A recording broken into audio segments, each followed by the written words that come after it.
Welcome to the Church, Thomas. These are readings from Awakenings in an Age of Angels, and this chapter is called Jesus After His Arrest. Thomas was there.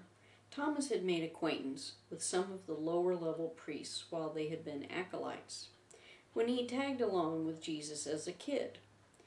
Those relationships and being a male blood relative of Jesus gave Thomas access to these trials. Thomas, Simon Peter, the priests including the high priest Caiaphas, the temple guards, Roman guard contingents of several varieties, Herod, and Pontius Pilate were all witnesses to different parts of these trials. All saw what they expected to see. The guard did not torture Jesus in the South American Nazi Inquisition sense. It was not a long and slow with attention to detail. It was more akin to extreme police violence. It was brutal force, brutality, and blunt trauma. The human body is resilient, but has its limits. The limits were surpassed many times long before Jesus ever got to the cross. The sustaining force, the only powers that kept Jesus alive, were the one's will and the Holy Spirit repeatedly healing him. This was the hardest ordeal that the Holy Spirit had ever had to endure. As Jesus' twin, his role had always been to shield Jesus, to protect him. The Holy Spirit had never healed Jesus to prolong his misery before. The one's love and promise that the ordeal would never have to be repeated was the only reason the Holy Spirit agreed. Even the eldest of the one's children has free will.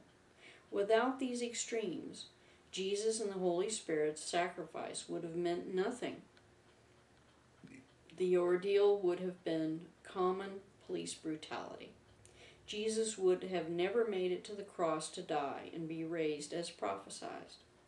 Making it to the cross to be impaled and asphyxiated, to bring the one saving grace and salvation of the entire world from the liar.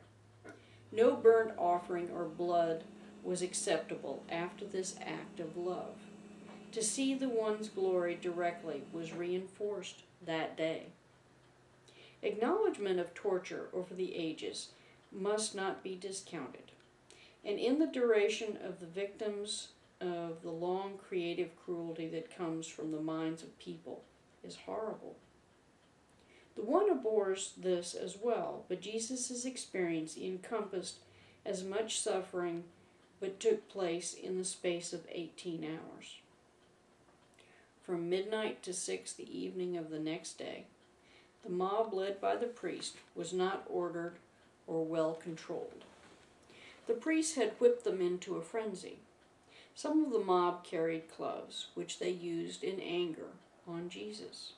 The temple guards carried their issued swords. The guards had been told that it would be a shame, but understandable, if Jesus never made it to trial. Swords sometimes miss their mark in their righteous anger.